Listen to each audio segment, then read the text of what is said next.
Welcome back to High School Football Weekly. I am Frank Wolf from WNY Athletics, joined, of course, by Dick Gallagher from WGRZ High School Sports. We're going to get right into the Class A division, where we have Division A1 and A2. And right now it's a runaway for McKinley after the beating they gave my poor Blue Devils a couple weeks ago in that game that took forever to play. But Kenmore West rebounded pretty nicely last Saturday against Niagara Wheatfield, where McKinley somewhat struggled with Hamburg. The Bulldogs, I thought, gave them a pretty good game. Good for them, but they needed that win, Hamburg, to make a real run at the playoffs. They're still outside looking in. Will North in that fourth spot in A1 because of not only they have a one more win than Hamburg, but they also beat Hamburg earlier in the season. West Seneca West still looking pretty good. They're playing probably their best football that they've played all year right now. They're getting better at each passing week, and then South Park is just, that right now, Class A, the conversation begins and pretty much ends with South Park right now. They're just playing on a different level. You could potentially have a championship game between two City of Buffalo schools with McKinley and South Park. I think we're looking at that right now as probably the possibility. I think if anyone's going to wager a couple of ham sandwiches, I think they're going to wager that would be the game you expect to see at New Era Field. That'd be kind of cool. Star Point is really struggling right now, Dick. They had that upset loss against Sweet Home. That was an upset for them. I think they were looking past Sweet Home. I do. And that gave them, Sweet Home saw that. They couldn't stop that quarterback, and they did a number on Star Point. So, and then they had the big game against South Park, and South Park just threw all day and just looked really good against Star Point.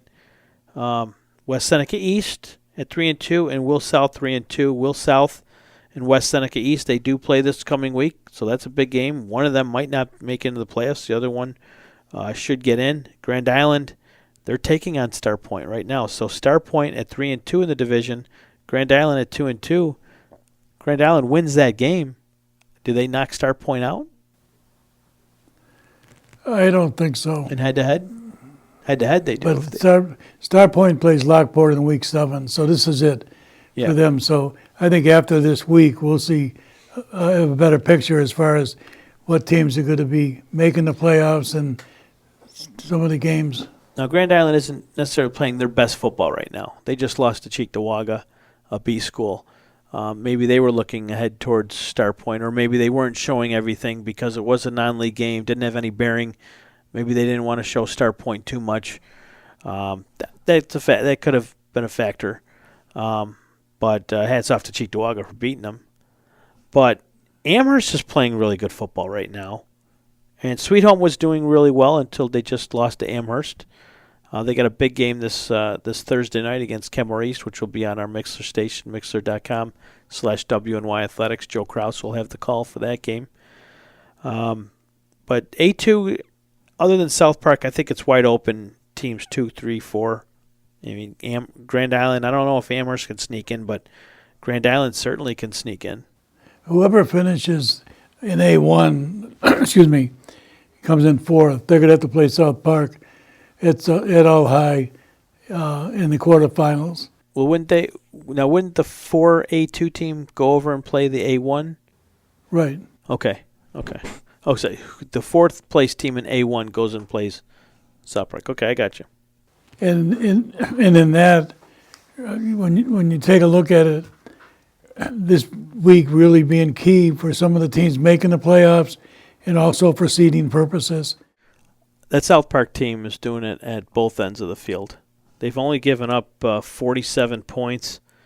They've scored 248. I believe that's tops in the area. So South Park is just firing on all cylinders right now. They're averaging almost 50 points a game. The Star Point game is 42-0 at half. Star Point scored, I think, 8 points. And they've been just dominating in every game that they played.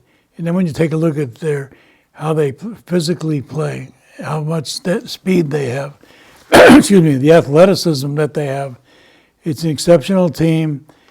Tim Delaney's been there winning the state championship in 2015. He knows what it takes. And I think the key to in that is going to be who avoids the turnovers, who avoids the penalties.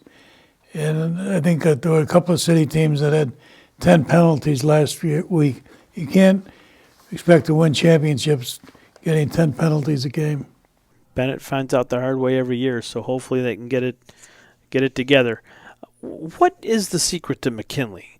I mean, we know that they're fast. We saw how fast they were last Tuesday against Kenmore West. But that team just seems like they're playing at another level as well in regards to the A1 division. McKinley, the way they've performed this year, they just seem awful fast, tough to catch. And once those running backs get through that line, it's like all she wrote. They're gone. Well, again, they play a physical ball.